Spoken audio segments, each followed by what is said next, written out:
சிங்கார சென்னையிலே பல கோயில் இருந்தாலும் சிறப்பு பல கொண்டதுவே அம்மா உன் திருக்கோவில்.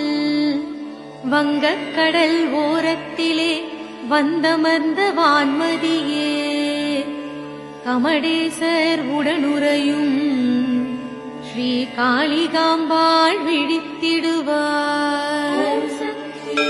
முன்னொரு நாள் ரிஷி ஒருவர் அருணமலையை தரிசித்தார். காஞ்சியினை தரிசிக்க அவர் உள்ளம் எண்ணியதே, விண்ணளக்கும் மகரிஷிக்கு விரும்பியது நடந்திடுமே. கமடேசர் உடனுறையும் ஸ்ரீ காளிகாம்பாள் விழித்திடுவார். வழியினிலே தென்பட்ட பலரின்